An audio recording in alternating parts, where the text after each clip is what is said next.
حالی کے اشعار آپ کو سنائے تھے کہ پستی کا کوئی حد سے گزر نہ دیکھے، اسلام کا گر کر نہ ابھر نہ دیکھے، مانے نہ کبھی کہ مد ہے ہر جزر کے بعد دریا کا ہمارے جو اتر نہ دیکھے۔ دین مغلوب ہو، دین پامال ہو، اغیار اس کو پاؤں تلے روند رہے ہو، اور اللہ کا وفادار بندہ پاؤں پھیلا کر سو رہا ہو، بال بچوں میں خوش و خرم زندگی بسر کر رہا ہو، ہے کوئی غیرت کا معاملہ؟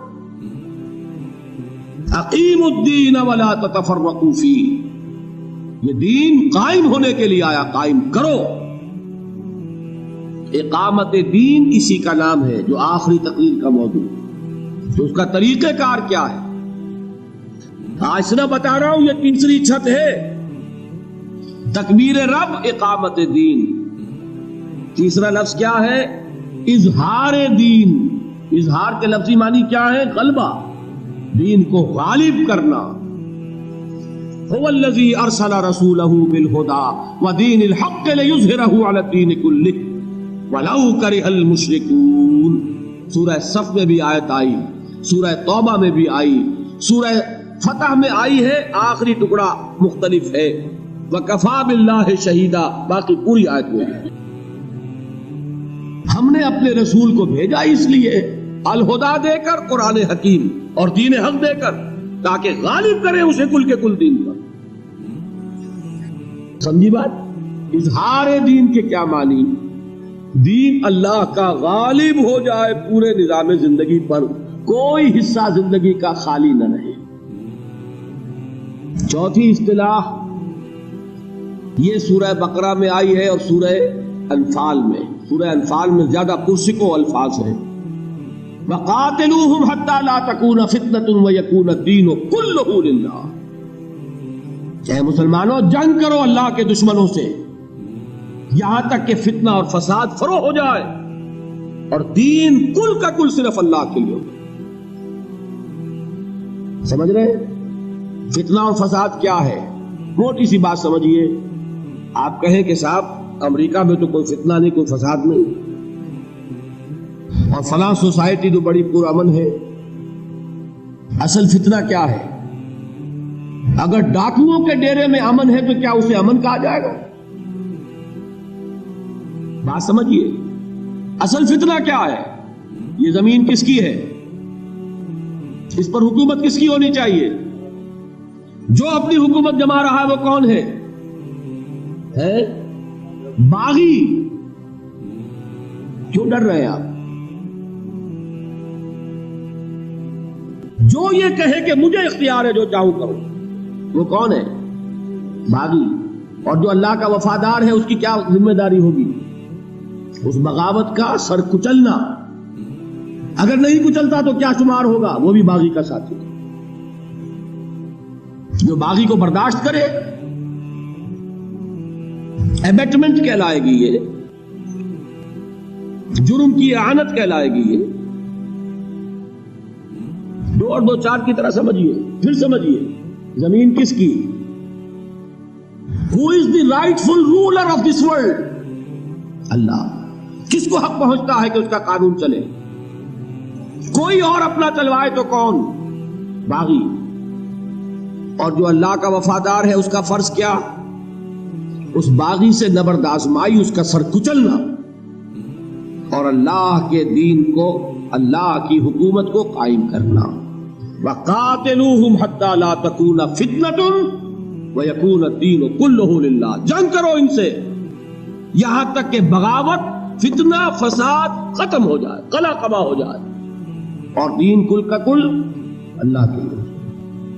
دیکھیے، اگر کوئی ایک شخص بیٹھا ہے کہ میرا اختیار ہے جو چاہوں کروں، وہ کون ہوگا؟ وہ فرعون ہے، نمرود ہے۔ تمام انسان مل کر کہیں ہماری مرضی ہے جو چاہے کرے، آپ اس کو نیلم پری کہتے ہیں، تو سمجھتا ہے یہ آزادی کی ہے نیلم پری، جمہوریت، پوری دنیا کی محبوبہ۔ اسلام کی نگاہ میں یہ بھی بغاوت۔ فرق کیا ہے؟ 2 ٹن گندگی تھی، کوئی ایک سر پر تھی، وہ سب میں تقسیم کر دی گئی، گندگی تو گندگی رہے گی۔ غیر اللہ کی حاکمیت کا اصول یہ ہے بغاوت. حاکم کو ان الحکم الا للہ، سروری زیبا فقط اس ذات بے ہمتا کو ہے، حکمراں ہے ایک وہی، باقی متانے آزری.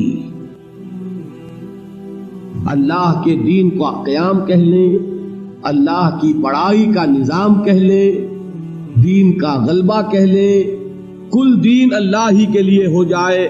اصطلاحات 4 ہیں، مفہوم 1 ہے. 5ویں اصطلاح حدیث میں آتی ہے. حضور سے پوچھا گیا، حضور کوئی جنگ کرتا ہے مال غنیمت کی خواہش میں، کوئی جنگ کرتا ہے اپنی بہادری کے مظاہرے کے لیے، کوئی جنگ کرتا ہے کسی قبائلی یا قومی عصبیت میں. اس کی مثال تھوڑی سی سمجھا دوں. پہلی 2 باتیں تو واضح ہیں. فرض کیجئے کوئی شخص ہے جا تو رہا ہے حضور کے ساتھ ہی کسی غزوے کے لیے، اپنے دل میں نیت جو ہے وہ مال غنیمت کی ہے. نیت تو انڈیویجول ہوتی ہے نا. کوئی شخص جا رہا ہے جنگ کے لیے، اپنے دل میں نیت صرف اپنی بہادری کا ذرا جوہر دکھانا ہے. اور کوئی شخص جا رہا ہے، یہ حمیت سے مراد کیا ہے کہ جو حضور کسی خاص قبیلے کے خلاف فوج کشی کر رہے ہیں، اس قبیلے سے آپ کی کوئی پرانی دشمنی ہے، اب آپ کے دل میں یہ ہے کہ اب موقع ملے گا دشمنی نکالنے کا. یہ آپ کی جنگ جو ہوگی یہ اپنی حمیت میں ہوگی. سمجھ گئے بات کو؟ قومی حمیت، قبائلی حمیت. تو سوال کیا تھا کہ حضور ان میں سے مجاہد فی سبیل اللہ کون ہے؟ آپ نے فرمایا ان میں سے کوئی مجاہد فی سبیل اللہ نہیں ہے. مجاہد فی سبیل اللہ صرف وہ شخص ہے جو جنگ کرتا ہے صرف اس لیے لتکون کلمۃ اللہ ہی العلیٰ، کہ اللہ کی بات سب سے اونچی ہو جائے. اللہ کی بات کا اونچا ہو جانا، اسی کو آپ کہتے ہیں بول بالا کرنا. اللہ کا بول بالا کرنا، بات ایک ہی ہے. تو تکبیر رب کہہ لے، اقامت دین کہہ لے، اظہار و دین الحق علی الدین کلہ ہی کہہ لے، لتکون کلمۃ اللہ ہی العلیٰ کہہ لے، ویکون الدین کلہ للہ کہہ لے. مفہوم ایک ہی ہے، یہ بلند ترین چوٹی ہے دین کی. ان 2 میں ایک نسبت ہے، اس کو میں مثال سے واضح کر دوں. دیکھیے، ایک ہوتی ہے بیل، وہ زمین ہی پر پھیلتی ہے. کدو کی بیل، خربوزے کی بیل، ککڑی کی بیل کتنی پھیلے گی زمین پر، اوپر تو نہیں اٹھے گی نا. بیگوں میں پھیل جائے رہے گی زمین پر. ایک ہے وہ درخت جاتا ہے سیدھا اوپر. سمجھ رہے؟ اسی طریقے سے تبلیغ بھی 2 طرح کی ہے. ایک ہے خالص مذہبی تبلیغ، ایک ہے انقلابی تبلیغ. مذہبی تبلیغ کیا ہے؟ صرف عقیدہ پھیلا رہے ہیں، عبادات پھیلا رہے ہیں، نظام قائم کرنے کا خیال نہیں ہے. انقلابی تبلیغ کیا ہے؟ نظام کو بدلنا ہے. مذہبی تبلیغ کی سب سے بڑی مثال عیسائیت کی تبلیغ. انہیں کچھ اور کرنا ہے سوائے اس کے کہ عقیدہ ڈوگما ہے وہ پھیلا رہے ہیں، اور کچھ کرنا ہی نہیں. ان کے ہاں شریعت ہی ساقط کر دی تھی سینٹ پال نے. شریعت ہی نہیں، قانون ہی نہیں، نظام کہاں ہوگا جب قانون ہے نہیں؟ نافذ کسے کریں گے؟ وہ جو کہتے گنجی کیا نہائے کیا نچوڑے، ہے ہی نہیں، بحال ہی نہیں ہے. تو کس کو دھوئے گی، کس کو نچوڑے گی، کس کو سکھائے گی؟ ان کے پاس شریعت ہی نہیں. حضرت عیسیٰ تو یہ کہہ کر گئے تھے، اب بھی وہ الفاظ موجود ہیں سرمن آف دی ماؤنٹ کے شروع میں، don't think I have come to destroy the law. ہرگز یہ گمان نہ کرنا کہ میں شریعت موسوی کو ختم کرنے آیا ہوں. شریعت موسوی تم پر بھی لاگو رہے گی.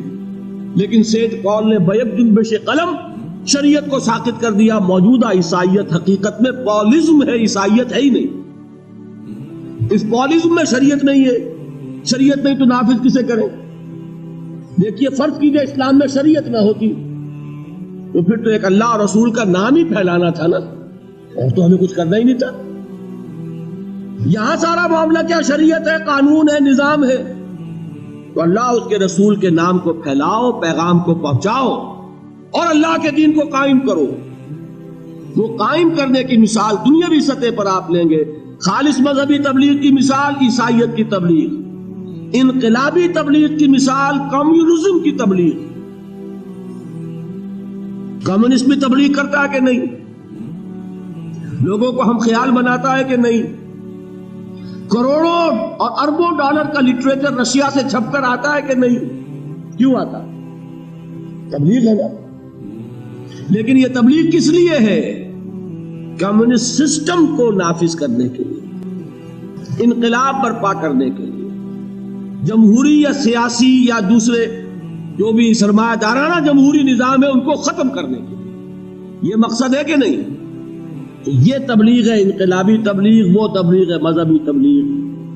اسلام میں یہ دونوں ہیں. دوسری منزل تھی جو میں نے بتائی وہ تبلیغ کی ہے، تیسری منزل انقلاب کی. نظام بدلو، حکومت اللہ کی قائم ہو، جمہور کی نہیں. شریعت اللہ کی نافذ ہو. کوئی پارلیمنٹ قانون سازی کر سکتی ہے صرف اللہ اور اس کے رسول کے احکام کے دائرے کے اندر.